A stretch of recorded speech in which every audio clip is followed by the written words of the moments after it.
Goliath, who dared gamble his fantastic strength against wild horses in the flesh-tearing test of truth. Goliath, the dream of desire of every woman in the land, except one, the talented and sought-after dancing virgin, born with a courtesan's wisdom. Who are you? Only to find herself enslaved by a passion beyond her control. Goliath, who made himself a fantasy, a monster from the hills, matching untrained men against armies and a nation's people against tyrants. Fire!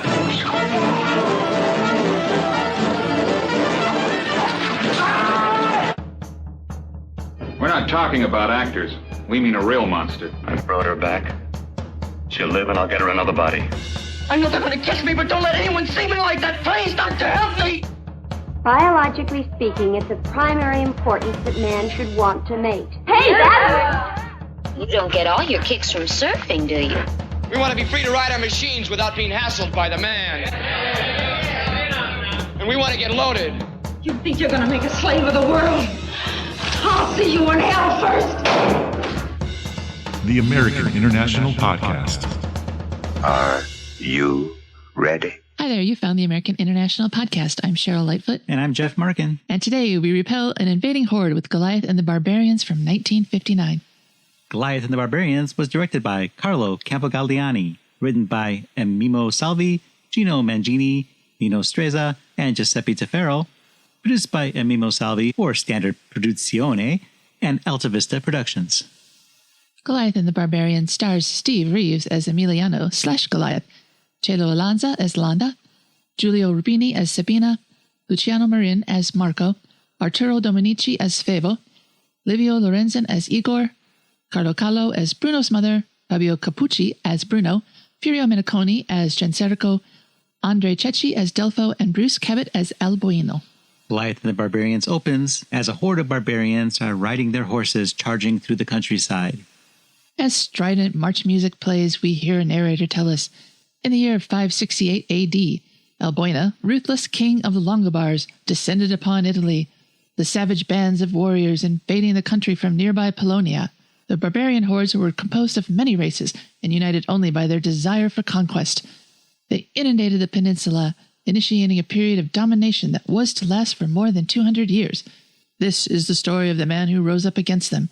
The young giant who struck terror into the hearts of the invaders and assumed the name Goliath to match his size and feats of strength. As the warrior bands descended upon the city of Verona, a trio of messengers were sent to meet them to plead for mercy and ask that their city be spared in return for their surrender. The answer from the barbarians was a resounding no, as all three of them get speared. And the narrator says, the barbarian horde swept on and the raid off Verona had begun. In Verona, the overconfident citizens go about their day, believing a little too much in barbarians' capacity for mercy. But when the barbarians reach the village, the scene changes and the townsfolk begin to scurry. Well, we see first a woman take a spear to the chest as she's buying cloth or something. So that's what changes the mood, I think.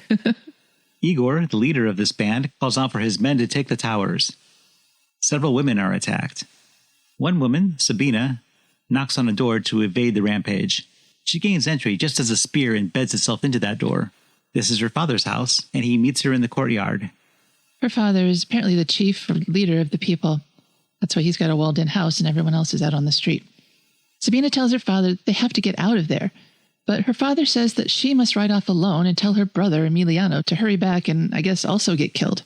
Sabina begs her father to come with, but he sends her off alone, and he and his steward prepare to fight off an entire horde alone. Several barbarians are now breaking down the door, and 3 enter into the courtyard, including Igor. One at a time they fight with Sabina's father. When one comes close to disposing of him, Igor says don't kill him. Instead, Igor pulls an amulet from around the man's neck. Igor then turns to leave, then laughs, spins around, and throws his spear into Sabina's father. Igor laughs heartily and leaves the courtyard. Sabina rides through the hills in search of her brother. He's out riding with his friend, Marco. He rides in her direction, and when they meet, she, unheard to us, delivers the shocking news. Emiliano follows Sabina back home, where they find their father impaled against a tree. The barbarians have finished with this bit of pillaging and plundering, and they ride on to the next town. And now Emiliano has buried his father in a crude grave with 2 branches in the shape of a cross marking the site. The town's remaining citizens gather around. Emiliano vows his revenge against the man who killed his father, who died protecting all of them. Did he? He tries to rally the townies, but they feel helpless against an army. Also, they aren't bodybuilding champions, so what are they going to do?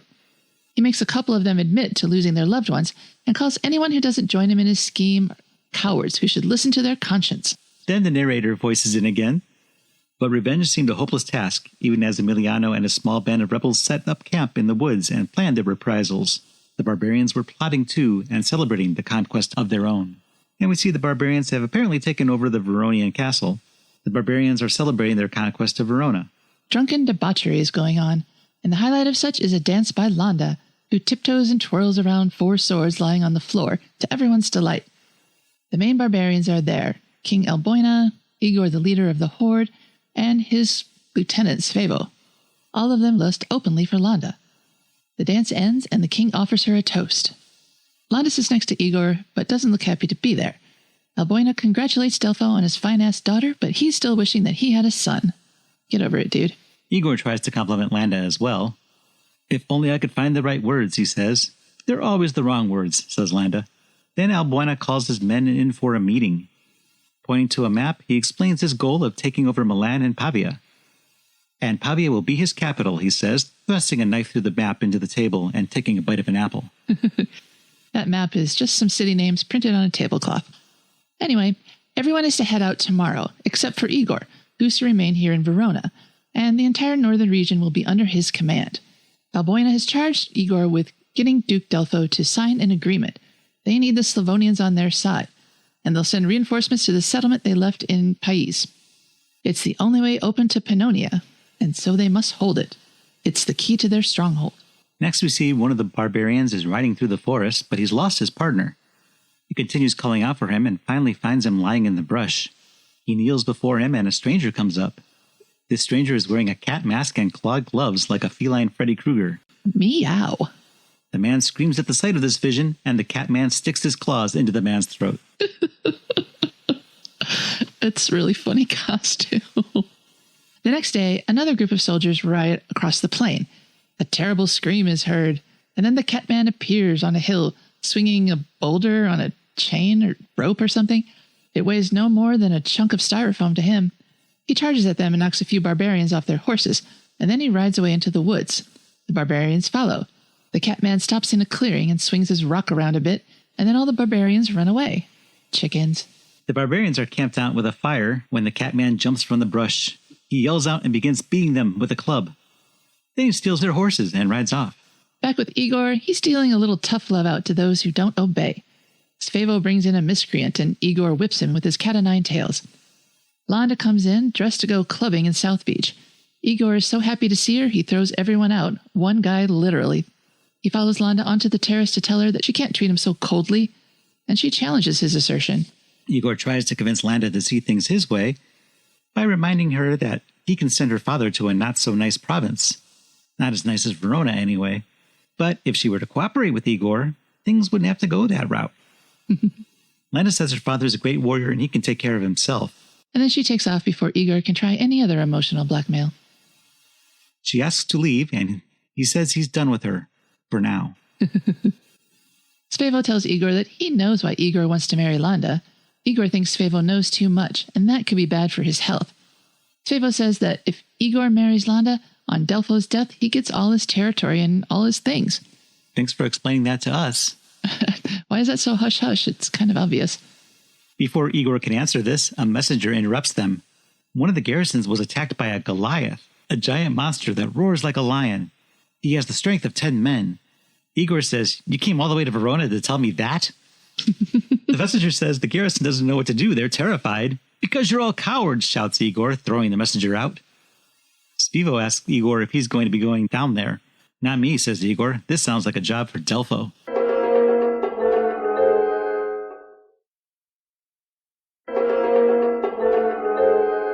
Now we're back with Emiliano and Marco, and they're looking down on a new fort just built by the barbarians.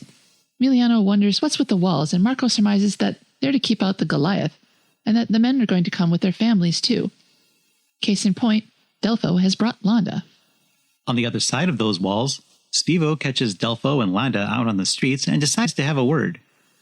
Noting her quiver of arrows, Spivo says he'd like to go hunting with Landa. She suggests he take any other woman in her stead. She's very generous to offer up all the other women. Spivo apologizes to Delfo for displeasing his daughter. After he leaves and is out of earshot, Delfo tells his daughter that he wishes she would curb her tongue. After all, anything said to Spivo will get back to Igor. But Landa says she does what she wants, because she's also a Slavonian, whatever that means. And now we're at the Goliath camp. Emiliano is checking off everyone's to-do list. Everything is done, or at least the horses are freshly shod. Emiliano tells Marco that they need more provisions from town, and asks for the number of sentries at the fort. A lot, says Marco, though he can't give an exact number. Marco suggests they can send a man on market day when the gates are open. Emiliano says that he will do it. Marco tells him that they will capture him the moment he sets foot into town. They would recognize him immediately by his massive thighs. But Emiliano insists it be him. He won't risk another man's life. His sister, Sabina, is eavesdropping during this entire conversation. Market day comes, and for us it ends almost immediately. Sabina is there, and she complains to one of the guards that she's not sold a thing yet, but the guard doesn't care. Everyone has to clear out. And they bang a gong for emphasis. Sabina asks one man who that was who was demanding everybody shut down, and he tells her that it's Genserico, the right hand of Delfo. Then this barbarian tells Sabina that she doesn't have to leave right this minute. She could hang with him for a while, and he could sneak her out the back way. She seems interested in finding out about this secret entrance. Delfo is ragging on Genserico for neglecting Alboina's orders and being too nice to the townsfolk. His army must be provided for. He tells Genserico to get all the grain and anything else he can round up from the valley, and take as many men as he needs to, but don't come back empty-handed. Back on the street, Sabina is still stuck talking with that man. She's ready to be shown that back way out, but instead the man throws her onto a pile of straw. She struggles against him. Landa comes over and starts beating the man with a strap, chasing him away. Landa asks Sabina what her business is here. Sabina explains that she was there trying to sell her wares at market. Landa thinks they should close down the market. It's full of spies. She tells Sabina that she's too pretty to be hanging out with this rebel anyway. Sabina asks Landa why she stays. Landa explains that, as the chief's daughter, they should be running away from her. And Sabina looks pretty impressed by this display of feminine energy. And now we're at some kid named Bruno's house, where the barbarians are taking all of their grain. Bruno's mother frets, but Bruno tells her that he's got this, and he unties the horses from the wagon that's laden with grain. As the barbarians are fixing to leave, he also signals Goliath, the catman, who is watching the proceedings from a nearby hill. The man holding the reins tells the horses to giddy up, but as they are untethered from the wagon, he ends up getting pulled away.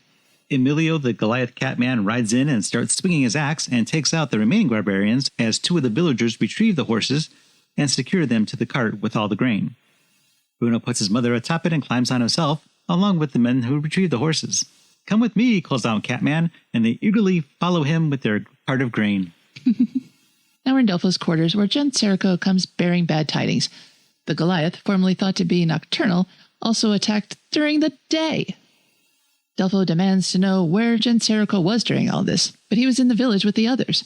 Genserico says the Goliath strikes fear into the hearts of all the men, but Delfo is sick to death of hearing about this stupid Goliath guy. But he killed 3 men with 1 blow. He's a monster. Spivo says he'd like to introduce Goliath to his sword.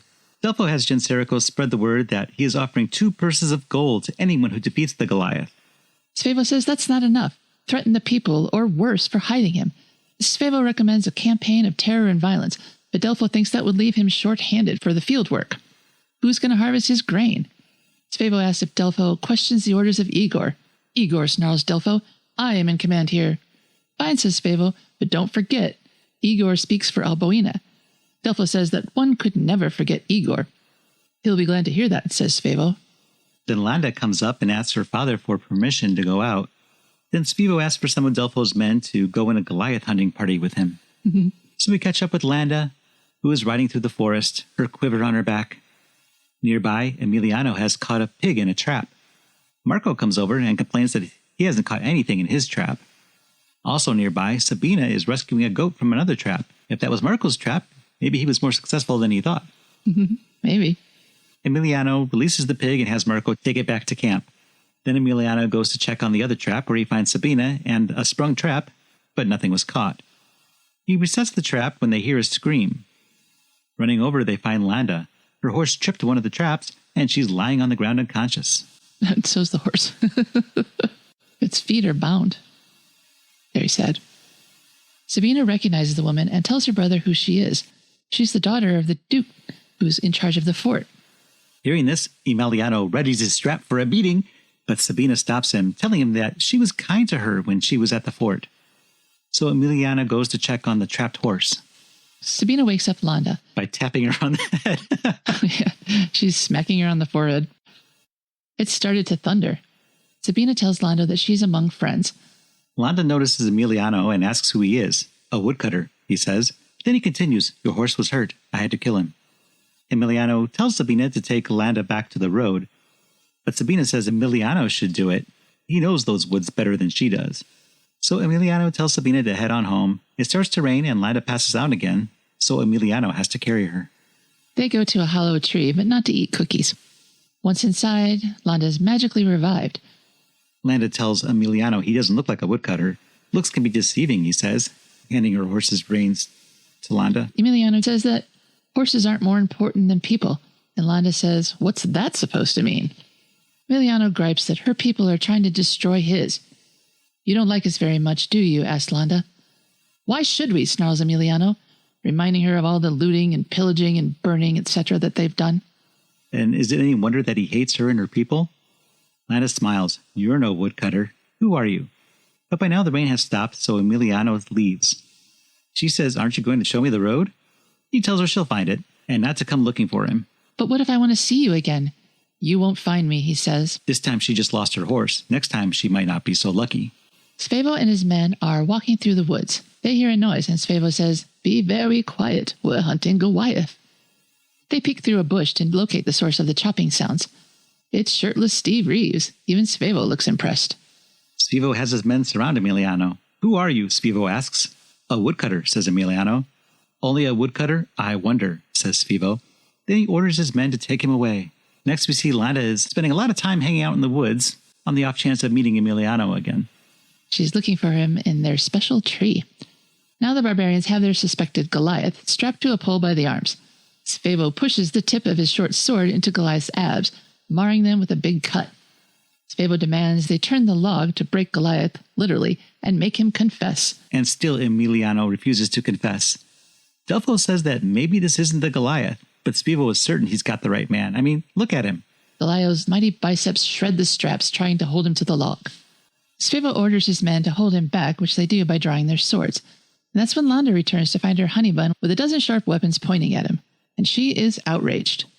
Landa tells her father that this is just a peaceful woodcutter and he once showed her through the forest when she was thrown from her horse. So what if he did, says Svevo. He's my prisoner. Delfo agrees that the prisoner belongs to Svevo, and Landa has no say over his fate. Landa says they should prove he's the Goliath before his fate is decided, and Delfo is on board with this idea. Because if there's ever a doubt, their law is that the decision goes to the prisoner. And now there's going to be a demonstration of strength and agility.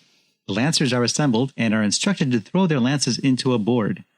Then Emiliano is tied, has as many men as necessary, try to drag him backwards into those lances. In a kind of a weird tug-of-war. Yeah, they've got the pointy side aimed at his back.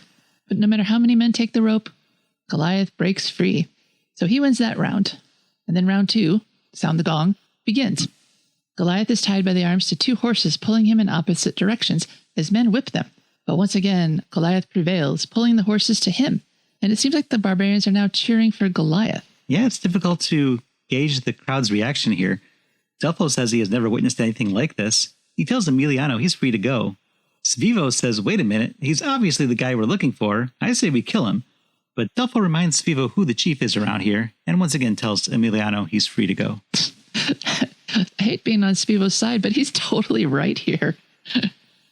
So the Goliath leaves the fort, and the cheering horde parts to leave him a path to freedom.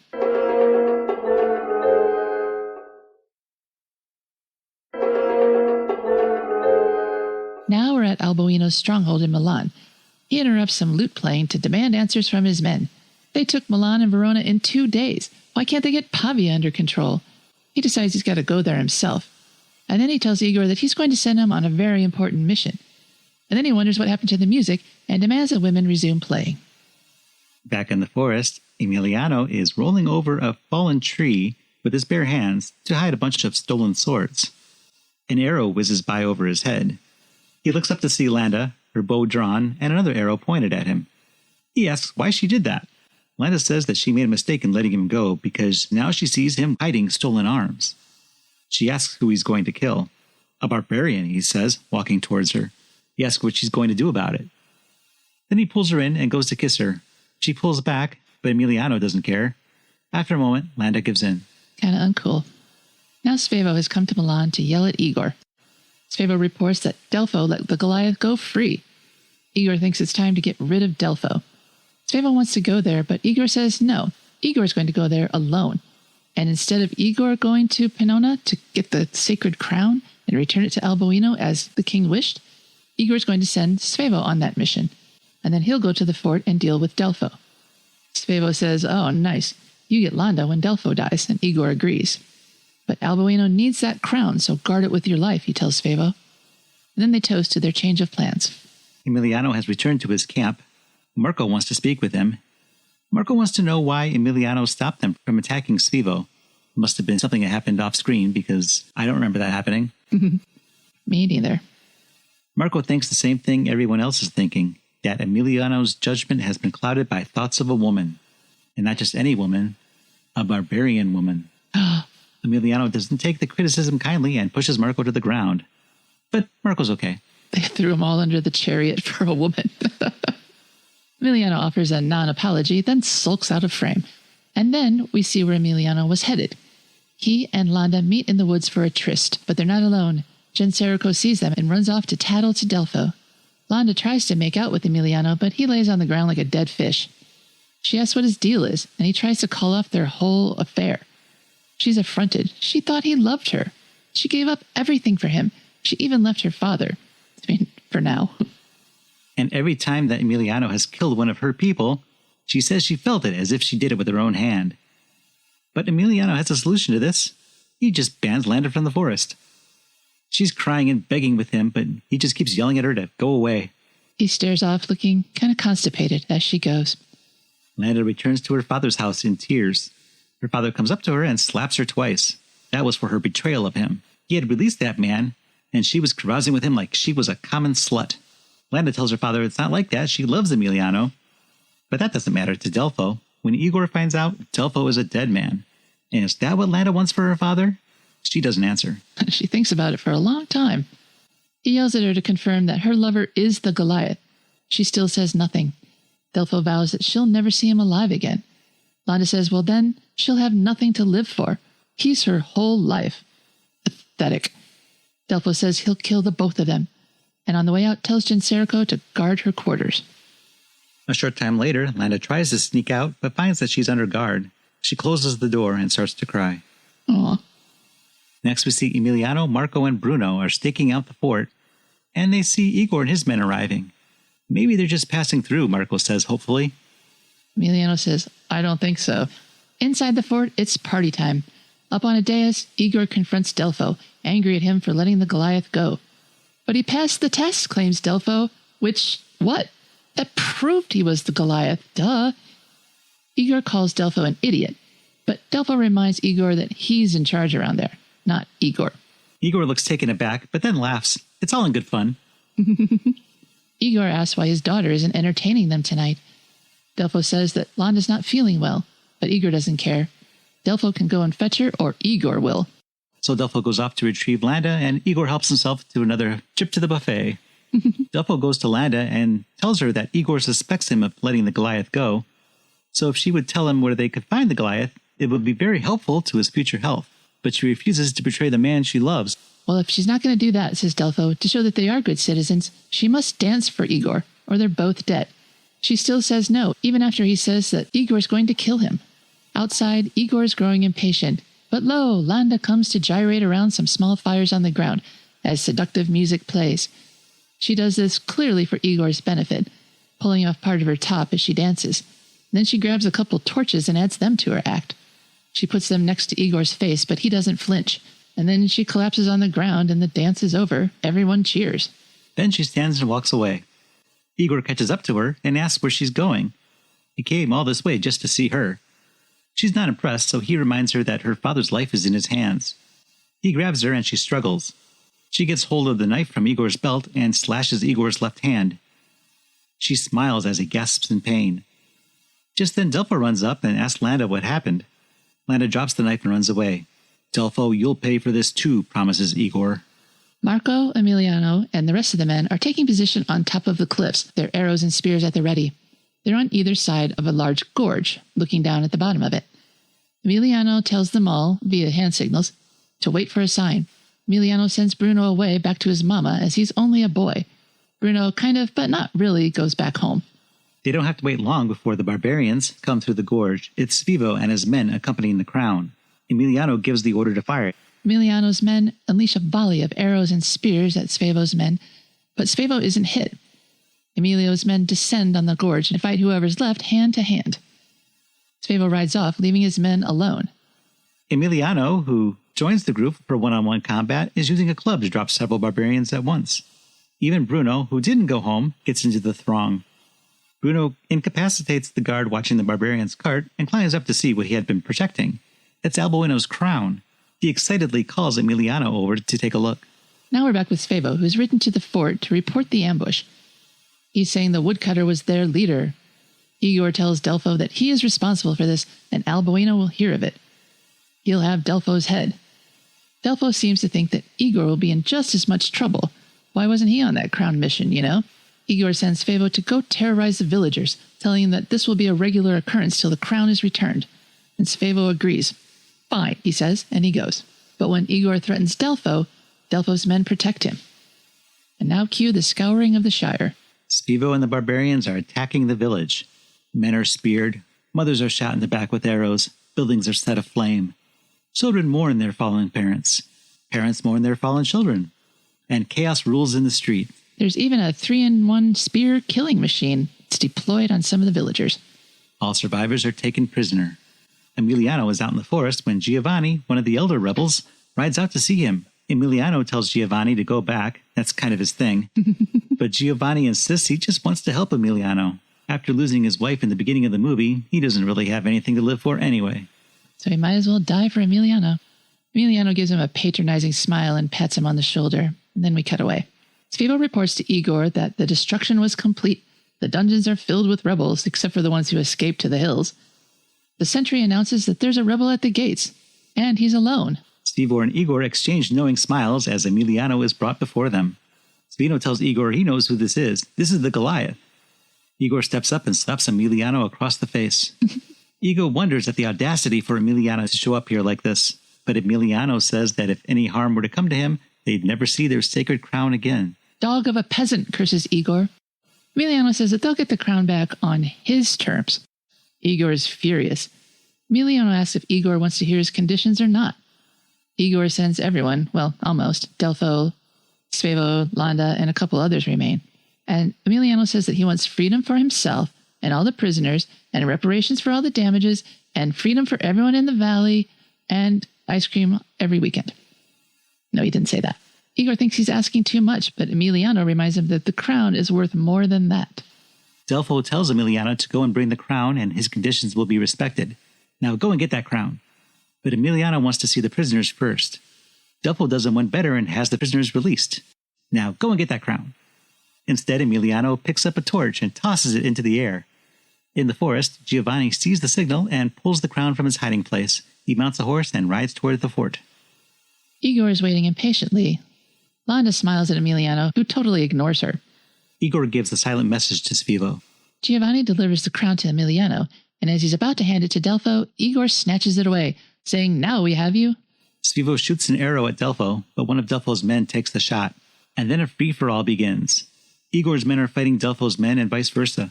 Emiliano and Giovanni are fighting too, though I don't think they're taking sides. Landa just tries to stay out of the fray, but some of Igor's men go after her. She calls out to Emiliano, but he's too busy fighting barbarians. So she shakes them off with the force of her indignation. One of them even falls over. Emiliano takes out a bunch of men by throwing a tree trunk at them. Igor sends Svevo to get the girl. Svevo runs over to where Landa was last seen, but ends up in combat with Genserico. Svivo stabs Genserico in the chest, which really seems to tick Genserico off. He grabs Svivo's arm, still holding his sword, and makes Svivo stab himself several times. Then he chokes Svivo out before Genserico falls to the ground himself. And there's more fighting. Igor grabs the crown and climbs up some stairs to a lookout ledge. Then the cavalry rides in. Marco is leading a small band of rebels, and they join the fray. Hooray! A man gets gonged while fighting Bruno. Bruno heads up some stairs and kicks over a tiki torch, and that starts a fire. He comes down the stairs, and then he's brutally stabbed by 6 men. Jeez. From his hiding place, Igor throws a dagger into Delfo's back. Emiliano catches Delfo as he falls, and Landa runs up. Father! Then Emiliano runs over to face off with Igor. Emiliano has an axe against Igor's sword. Igor is disarmed, so Emiliano throws away his axe. He grabs Igor and notices the amulet around Igor's neck. He gives a pitch-perfect Mandy Patinkin delivery of, You killed my father, but fails to finish the classic quote. Igor tries to make a run for it down the stairway, but Emiliano jumps over the edge and rips down the stairway, sending Igor to the ground. Then Emiliano picks up Igor over his head and throws him into the wall of the fort. A bloody and battered Igor rolls over, convulses, and dies. Emiliano returns to Delfo and Landa. As Delfo dies, he asks Emiliano to look after Landa. She just cries. And then it's the next day. Emiliano and his men are riding home. Sabina and Marco share a horse, because we didn't really mention it, but they like each other, as do Emiliano and Landa. All is forgiven between them, I guess. They march into the sunset with a horde of barbarian prisoners and nowhere to hold them. Triumphant music plays us to the close. Fine, it says, which in Italian means, that's the end.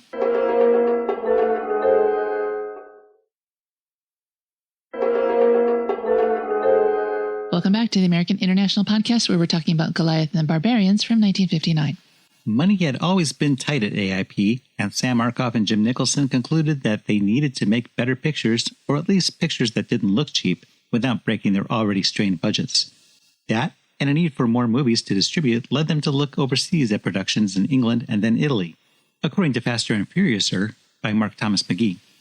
Will McLaughlin said in his October 10, 1959 column that, quote, American International, a company which heretofore had specialized in the horror and teenage type of movies, will shortly enter the spectacle field with 2 productions made abroad. Goliath and the Barbarians stars Steve Reeves of Hercules fame, and Hollywood's Bruce Cabot, who has been working for Italian studios during the past several years. The original, which was based loosely on the Lombard invasion of Italy in 568 AD, was filmed at Insier de Paoli Studios in Rome and filmed in late April of 1959. AIP didn't buy a finished cut of Goliath and the Barbarians. They financed the film's completion when the producers ran out of money. In his autobiography, Arkoff said that he and Nicholson, quote, took a real chance on Goliath and the Barbarians. Their liaison in Rome, producer Fulvio Lucisano, recommended the film to them during their first trip to Italy. Arkoff said they viewed some rushes, liked what they saw, and agreed to fund the movie. He said, quote, I signed the check for $20,000, handed over to the Italian producer, and we went down to the studio with him. As we entered the stage, we were greeted with cheers and shouts, as if we were war heroes. For Goliath and the Barbarians' release in the United States, American International trimmed almost 15 minutes of film from the original, which was called Il Terrore de Barbari. In September of 1959, Norman Weiser announced in his column that Les Baxter had been hired to compose a new score for Goliath and the Barbarians. The original score had been composed by Carlo Innocenzi. Baxter said in a 1981 interview for a soundtrack that he was sent to London in 1959 to write the score, but the orchestra he used was not named in the AIP end credits. The liner notes to the soundtrack LP issued by American International Records credited the London Sinfonia Orchestra, a fictitious orchestra made up of invited musicians from both the London Symphony Orchestra and the Sinfonia of London for the score. Goliath and the Barbarians was released beginning in December of 1959. The world premiere was held in the Roosevelt Theater in Chicago, where it set records for attendance. In some theaters, it appeared on a double bill with Sign of the Gladiator. AIP's trailer for their U.S. release of Goliath and the Barbarians added Mr. Hercules himself beneath Steve Reeves' name to make sure that audiences knew that he was the same actor from the blockbuster Hercules that was released earlier that year. In the November 19, 1959 edition of the Chicago Tribune, Herb Luan recounted hearing the feminine shrieks as a lineup of musclemen competed poolside for Chicago's Mr. Goliath title, which was a publicity stunt for the release of Goliath and the Barbarians.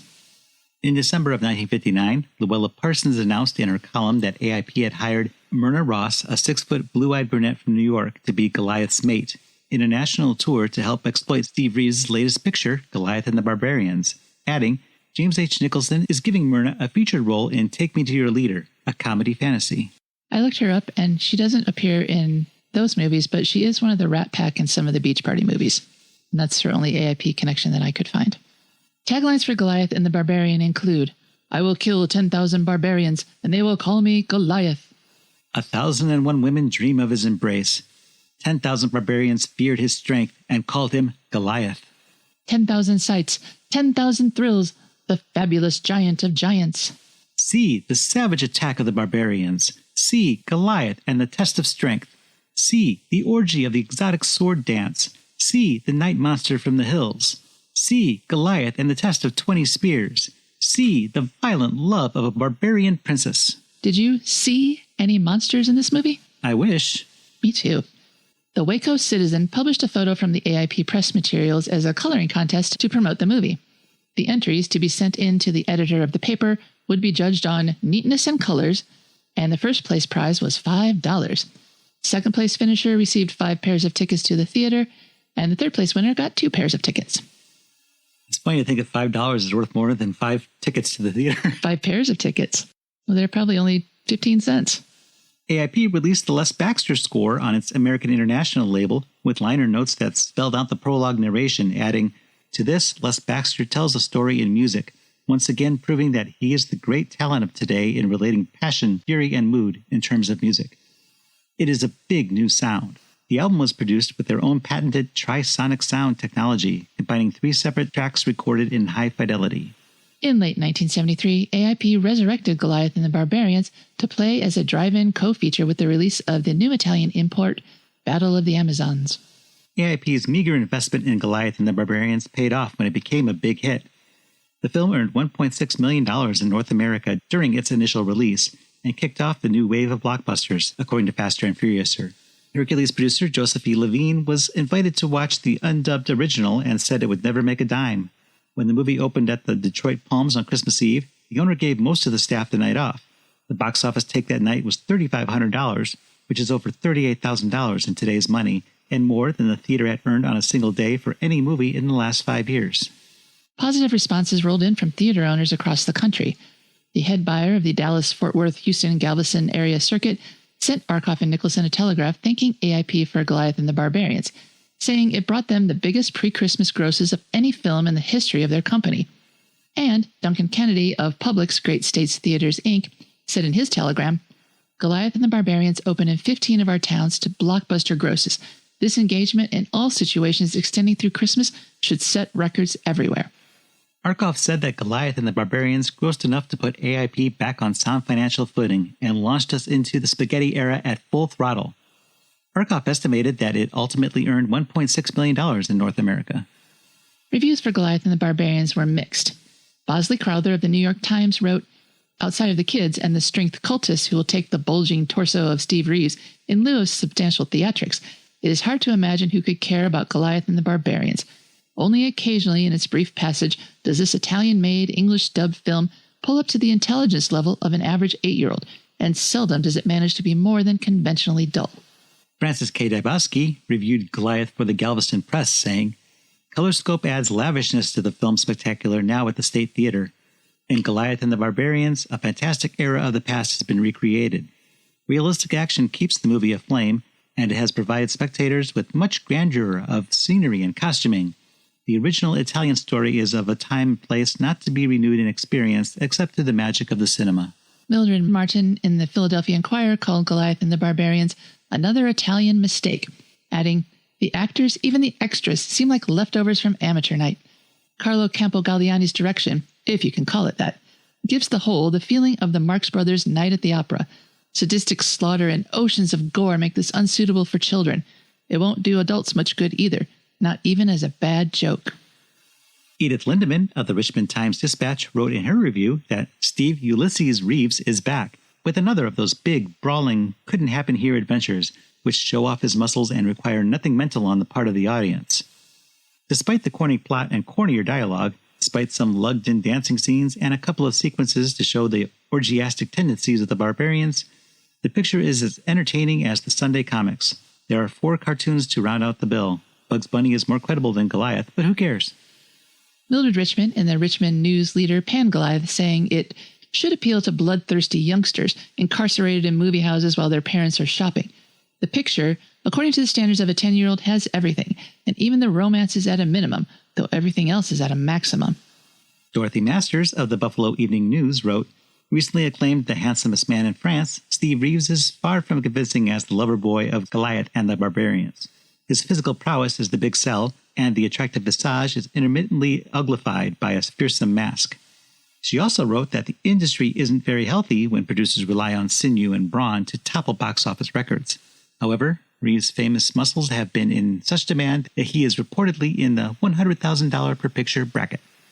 The reviewer in the Bloomington, Illinois Pantograph wrote, from its stirring opening, Goliath and the Barbarians never loses its grip upon audiences, for the excitement does not lessen, it mounts.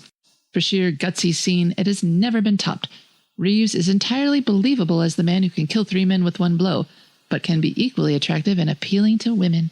Barbara Cossey in the El Paso Herald-Post concludes her review saying, this type of movie must be doing well. There have been lots of them lately, and I wonder how many psychiatrist couches are filled with dreams of sultry slave girls, galloping hordes, and savage barbarians. According to Gary Smith in American International Pictures' The Golden Years, AIP planned to make a follow-up called Goliath and the Dragon from a script written by Lou Rusoff and starring Deborah Paget, which was announced in December of 1959, while Goliath and the Barbarians was still being rolled out to theaters in the United States.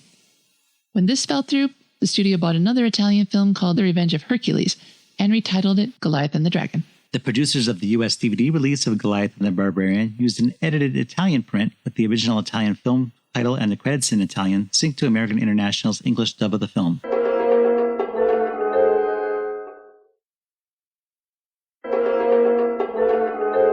So one thing I noticed in all the reviews that I found, they were all, with the exception of the New York Times one and one that wasn't attributed to a full name, they were all written by women. I thought that was really unusual for 1959 because most every review I've ever found in papers of this era are written by men. So I thought that was kind of unusual that the editors of the paper thought maybe this movie is so silly it's not worth a man's time, or it's a muscle man, so maybe women are the target audience. I thought that was kind of odd that they were all women. Every name except for the New York Times one, whose name was Bosley. I assume that's a man. Every reviewer was a woman. That is interesting. Maybe just the poster which showed a shirtless Steve Reeves was enough of a clue that this might not be of interest to the average man. No, and some of the reviewers seemed to think this was a kids' movie, while others thought it was unsuitable for kids because of the oceans of gore, which I must have missed. There's a bit of stabby, but there's not gore. The only blood I remember is on Igor's face at the end. Oh, and I guess that... the hand. His hand gets slashed, and Emiliano does get a little slice in his chest there. Well, one guy does get an axe to the face, but it's not bloody. There's just a lot of quick shots of people being brutally murdered by medieval weapons. There's a lot of arrows embedded in bodies. Right, but it's not gory. When I think of gory, I think of literal flowing blood. We don't really see that. It's not, but that's the kind of violence that people complained about back when Raiders of the Lost Ark came out. Oh, wow. I mean, the melting Nazis was the only really gory thing about that movie. The only gory thing, but there were a lot of people who were impaled by things, but it usually wasn't accompanied by much blood. No, and that used to be the tradition, I think, in old movies. We'd see people get shot. I think we just watched one. We haven't actually talked about it yet, where somebody gets shot and they're dead and there's just not a mark on them. There's not even a little bullet hole. And I think that movies used to go out of their way not to show too much literal violence. It was just suggestive of what had happened. So I guess this is maybe a little bit above and beyond that, and it's in color. So maybe that adds to the perception of gore. I wouldn't say it's a kid's movie because there's no monsters here. No, despite what the tagline would have you believe. And that's really what was missing. That's what I want to see in this kind of a movie. There needs to be some sort of supernatural battle. A dragon. Well, it's not supernatural and it's not biblical. It's not the biblical Goliath. It's just someone who adopts that name as his handle. He doesn't. He's just given it. Well, yeah. He probably would have called himself the Catman. I don't know. This movie, to me, there is violence, of course. There's a ton of fighting. But it doesn't come across as like real violence. It's stuff that would really frighten me. But then this was, 65, 70 years ago? So I'm a lot more jaded than they would have been. I've seen much worse. So to me, it's just kind of silly fun. We haven't seen a lot of the Peplum films that AIP had released as of yet. I think this is the fourth one we've done. It's hard to keep count, but that's probably right. Goliath and the Dragon was the first, and that was the other Goliath movie that we've done. And I think that one was probably special in its cheesiness that anything else is going to have a hard time living up to that. Reaching to the bar that movie set. Well, I think my favorite one was the one that was kind of a parody. I think it was a Colossus movie, Colossus and the Amazon Queen, which we covered when we were doing a short series on American International Television, really leaned in to all the tropes that the Peplums were famous for. And they had fun with it. And I had fun watching it. So I think to me that was my favorite. But yeah, Goliath and the Dragon was much better than this. This is our first Steve Reeves movie. It is. And this is the first of the Peplum that AIP ever produced. Yes, they did get Sign of the Gladiator before this, but they didn't have anything to do with that production. Here they did actually pony up some cash, and then they changed it over so that it would be suitable for American audiences. They realized that this being a dub movie, they could make it say whatever they wanted. And so the original storyline was really no object. And we see that where they play fast and loose with some of the character names, not even remembering from the beginning of the movie to the end of the movie that Giacomo is Giovanni or vice versa. Yeah, when character Giovanni is introduced at the beginning of the movie, he's called Giacomo. When he comes back at the end, his name is Giovanni. And we're just supposed to flow with it. And then Emiliano's sister is called Lydia in IMDb, but Sabina in the dubbing. And there's another character, I think it's Genserico, has a different name in IMDb, which is fine. Doesn't make our job any easier. No, it doesn't. We have to figure out who's who. We don't have the press book for this one. So we don't know what they were telling people's names were. All we have is the credits on screen, which are the original Italian, and then what is in IMDb, which is basically the original Italian. So we have to figure it out as we go, and we probably pronounce them wrong. Well, even within the movie, they pronounce them wrong. El Bueno is... El Bueno. El Bueno. It's pronounced at least 3 different ways. Right. So I just say whatever happens to come out of my mouth. I don't know what's right. Even I'm not consistent. I want to talk about some of the inconsistencies in this movie. First of all, locations are kind of hard to gauge here. Oh, yeah. We're all over Italy. Northern Italy. Okay, we're all over northern Italy. We tried to map it out a little bit because we do get names of cities that we know, like Verona, Milan, Pavia is a real city. But then they start talking about the Valley of the something and Pais, and those were not a map that I could find. And we never really get introduced, like, we're now in Milan, now we're in Verona, now we're in Pais, or whatever. We don't really know. Maybe they don't know. Is it Polonia or Pannonia that's nearby? I don't know the area. It's hard to say. When they first take over Verona, which is where Emiliano and Sabina and Marco and everybody are from. Right.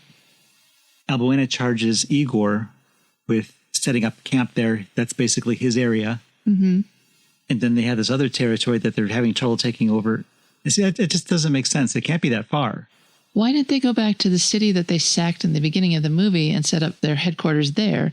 Because nobody ever goes back there, as far as I can tell. Then they build a fort out of sticks in the middle of nowhere. And that's where most of the action takes place after that. When they could just go back to the town that they sacked and be comfortable. There's room for everybody. That fort can't be that far because all the rebels are making their way there. They're obviously not going back to town because it's gone, but... Yeah, they live somewhere, though. We do see that one scene where after the crown gets captured and they have to go teach the villagers a lesson. I don't know where that village is. I don't know where Bruno's mom's house was. We just kind of find ourselves in different places and nobody bothers to explain where they are. I couldn't even find filming locations for any of this. Just the indoor studio, but a lot of these scenes are outdoor. Especially the battle scenes on the gorge and the scenes in the town. The fort is outdoors, but that's probably built in a studio.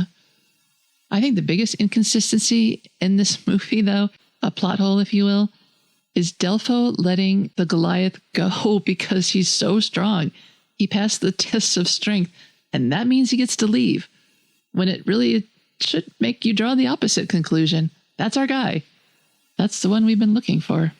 Yeah, I think you forgot what the object of the challenge was. He turned it into an entertainment spectacle. And Emiliano won that. And Delfo's wound up in Emiliano's good graces after that, too. So, not that it did him much good at the end, but he tried. Emiliano tried to save him. But when it came time to choose a side, Emiliano was more inclined to join him with Delfo. Besides, he wanted to get with his daughter, so. Why would he join with Igor and Svevo, though? They did nothing but try to kill him the whole movie. Well, I mean, he could have just tried to kill everybody, which is initially what he was going to do. Yeah, I guess you're right. I mean, because it was Delfo's fort. Well, he was in charge of it, but it was a barbarian fort. And then another inconsistency, we didn't mention it, but the scene in the marketplace where some guy is terrorizing Sabina, he throws her down to a pile of straw and tries to rape her. He looks so much like Igor that I thought it was Igor the first time I watched it. And then we had to go back again. Igor's defining traits are he's shaved bald except for a big ponytail on the top of his head. Yeah, top knot flowing out of the back of his head, and he wears animal skin vests. And a long mustache. He's got the Ming the Merciless facial hair set. But there's other people that look like that, and some of them are Igor's men and some of them are Delfo's men. Well, they're supposed to be tribes. Right. They say at the beginning that the barbarian hordes were composed of many races. So I think it's just supposed to be one race. It's probably supposed to be Asian. Yeah, like the Huns. Yeah. Right. But you would think that, because it's really hard to tell who's who. And there's a side where people wear shaggy vests and they have unkempt blonde or black hair. It's kind of orange. They all look like Dr. Zaius from the back. Exactly. Orangey blonde or brown. And then there's a side where they have the top knots and the bald heads, and they're all just sort of mixed amongst each other. So they don't have uniforms. We can't tell who's the good guys, the bad guys, the in-between guys. So that was kind of annoying. Yeah, you really had to know your people if you knew who you were going to fight at the end there. Yeah, how do they know? Everyone looks the same. They're all dressed in the same outfits. Except for Steve Reeves, who's just wearing shorts. Yep. And how does he think that little cat mask is going to disguise his physique? He's the only guy that's been bench pressing this whole movie. The thought that he needed to disguise himself was pretty funny. He's just a simple woodcutter, can't you tell by his massive pecs? I think it's fun, though. I think this movie was fun. Can't take it seriously. No, it was fun. It was just kind of a disappointment compared to the other ones we've seen because there were no monsters. I wanted to see something bigger than just fighting people. Yeah, that's why I think this didn't even really need to be a Goliath movie or Hercules or Colossus or any one person. This is more like the group effort to expel the invaders. And obviously they made it a Steve Reeves vehicle, but it could have been about everybody working together instead of Steve Reeves always having to stare off into the light looking noble, saying he'll do it on his own. That probably would have been a better movie, but it wouldn't have been a spectacle, I don't think. I think they were trying to create a character that doesn't really exist, in that they kept on having him feel sorry for himself all the time. I have to do this alone. Mm-hmm. And everybody's like, no, we're here. No, go away. I have to do this alone. He refuses the love of a, well, not so good woman because she's not part of his persona as the lone wolf or cat, if you will. At the beginning of the movie, he's at the funeral and he goes, who's with me? And nobody goes. And he goes, oh, you're all cowards. And then when they try to go with him, oh, go away. Who needs you? I think he just wanted a few foot soldiers. He didn't want someone actually at his side. Except for Marco, who we don't have any sort of backstory on. There's sort of a brief little attempt at a romance between Sabina and Marco, but it seems pretty one-sided and it gets dropped until the very end. What would you say would be the highlights of this film? Well, I thought one highlight was at the very beginning, right after the narration, there's 3 messengers come riding up to beg for mercy. They're not soldiers. They're just 3 guys in tunics sitting on horses. And I guess they're like, please don't sack us. And then all at once, they all get speared in the chest and fall off their horses. And I know we both laughed out loud at that point because it was so funny. And then just to go straight to Verona at that point. Life is going on as normal. Yeah, we just go straight to Verona. Now they know that there's a thundering horde of barbarians headed their way, but they're not going to hide. They're not going to take any precautions. They're just going to go strolling about, babies everywhere, women everywhere. They don't have to worry. They sent those messengers. Yeah. Like they're so confident that that's going to work. That's crazy. They should all be barricaded up somewhere, armed to the teeth and ready to fight for their lives. But instead, they're just like ants in an ant farm waiting to get lasered by some kid with a magnifying glass. If they didn't know it was coming, and they probably wouldn't have known it was coming, it would have been different. Right. But they knew it was coming. They sent guys out there to tell them to stop. Would you mind very much not? Stop it. I think that was kind of a highlight, but not in the way that the producers would have intended. And then there's other scenes where it's just really silly. The fight scenes can be kind of ridiculous. Steve Reeves always needs to pick up some massive tree trunk and toss it at people, or just to show off his, I guess, manliness. I think when Steve Reeves is in the cat mask and he's on the horse and he's swinging that rock around and the barbarians chase after him, and then they turn around and they go, oh man, and they all split the other direction. Well, he'd already killed a bunch of them. They knew what they were in for. They just didn't have any plan. Yeah, they're willing to chase him, but if he's going to turn around and face them, whoop, this is not my pay grade. Well, what's even funnier is when Steve Reeves puts the cat mask on and he's out hunting around, he makes these terrible noises. And it's really hard to tell you what they sounded like. But it's sort of like halfway between a cat and maybe like a screeching owl or something. It's just so weird. That's probably in the dubbing, though. You can't blame him for that. Maybe, but I mean, I could have made a more terrifying noise, and I probably have, even today. But that wasn't just hilarious. What about Landa's dancing? That takes up a good portion of this film. She does 2 long dances. I didn't mind that. It's a nice little breather for us when we're trying to take notes. And she's not terrible. She's very, very pretty. So I can see why that would add to this movie's attractiveness to men and maybe teenage boys. So that didn't really bother me. I didn't think it was that funny. They're dangerous dances. She's got swords laid out on the ground and she's like jumping among them and she never touches them with her feet. In the second one, she's got flames. She's got fire, which she's dancing with. Yeah, I can get what they were going for. I don't think they were that dangerous, but I mean, well, it would have been so easy. Like, I can't dance, but she could. I don't know. It was just sort of a time waster, I think. It was just so she could show off her midriff. Yeah, I don't know that I see how this movie may have done as well as it did with $1.6 million box office take. And to set off this whole new direction for AIP, we're going to start importing these Italian films. So I think that's kind of a surprise that I was this film had that ability to do that. Of all films, but they didn't get a chance to see the ones that we saw that came later first. So maybe if they'd been released in reverse order and they had seen Goliath and the Dragon first, maybe they'd be like, oh, this one doesn't hold up. I'm not going to go see it again. I'm not going to tell people to go see it. But it must have been this fantastic new thing that they'd never seen before from AIP. Because there was the other studio released Hercules earlier. But maybe people were just itching for this in full color. AIP is known for their black and white, low budget horror/crime movies. And this was just a breath of fresh air, I guess. That they were able to take everyone by surprise like this, the theater owners included. I guess maybe it did seem bigger in scope compared to a lot of the stuff that was being released at the time. Mm-hmm. And obviously time and place matters. We watched it in our living room on a television in 2025, 65 years ago. We might have been wowed a little too in the theaters. We'll never know without a time machine.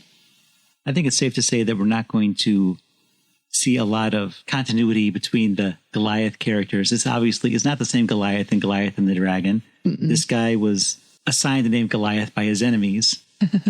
And in Goliath and the Dragon, Goliath was the guy's job. He was the Goliath, chosen by the gods and stuff. So it was his curse in a way. Yeah. How do you get a job as a Goliath? You go through LinkedIn? Monster? It's not what you know, it's who you know. You gotta know the gods. Yeah, I know Zeus. We go back really far. Might even say he spawned me. All right, so let's give a letter grade to Goliath and the Barbarians using our scale where A is awesome, I is intermediate, and P is pathetic. How do you rank Goliath and the Barbarians, Jeff? Well, I remember when we first started doing the podcast and how I dreaded doing any of the Peplum films. And as I said, this is the 4th one we've done, and I haven't hated any of them yet. I've kind of enjoyed them, some more than others.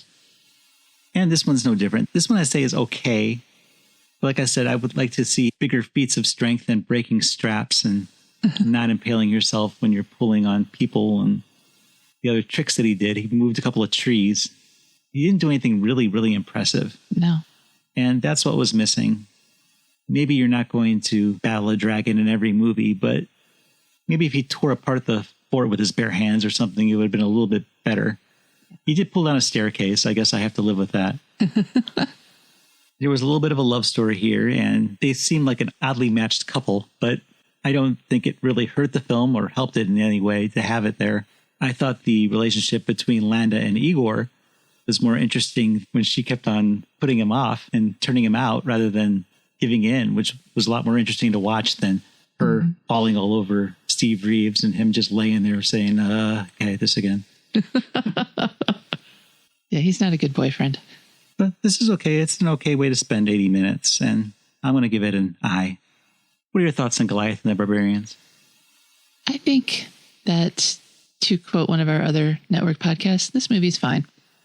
It's not going to be something you regret watching, nor will you be eager to see it again, I would say, if I can speak for people listening. But really, I'm just speaking for myself. I did kind of not want to do this one when it came up, but we can't deny the gods of random selection. So we did it. And I found myself enjoying it a little. But I think one of your points that I hadn't really thought of till you made it is that, yeah, he doesn't really do anything that amazing in this movie. And the fact that this is one guy and they're a horde, a literal horde of hundreds and hundreds of men with spears and arrows and swords, and they're all on horseback. Why couldn't they take him out? Why do they just stand there one at a time while he picks them off? Why don't they take precautions? One thing that made me kind of laugh is that scene in the gorge where Svevo and his men ride in blind.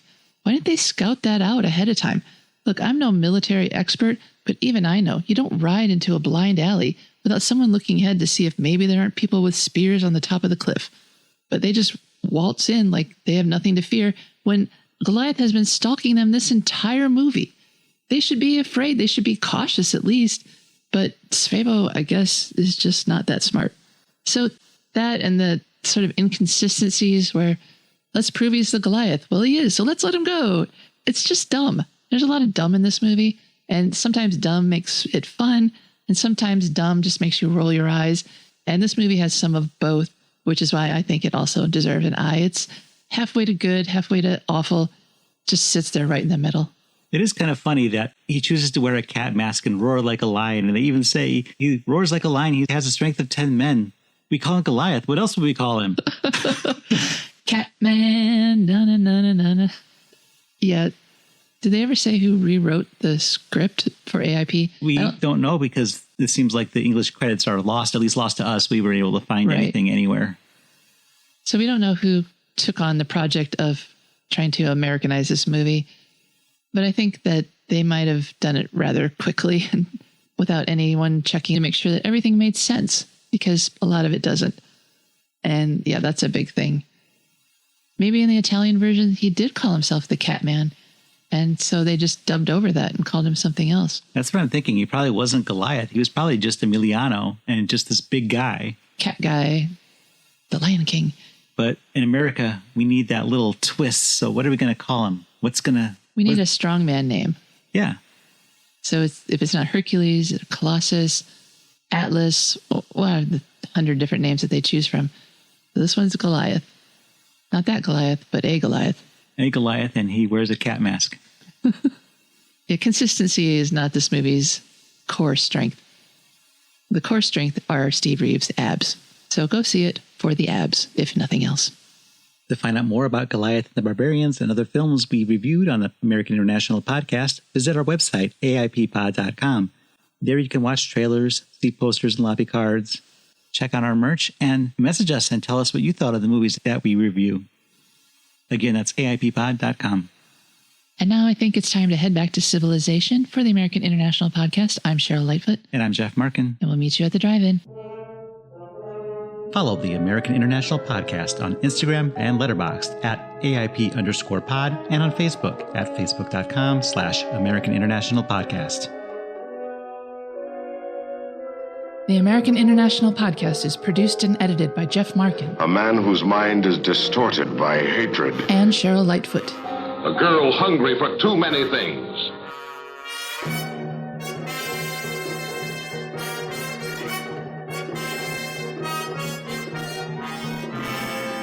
The American International Podcast is part of the Pop Culture Entertainment Network.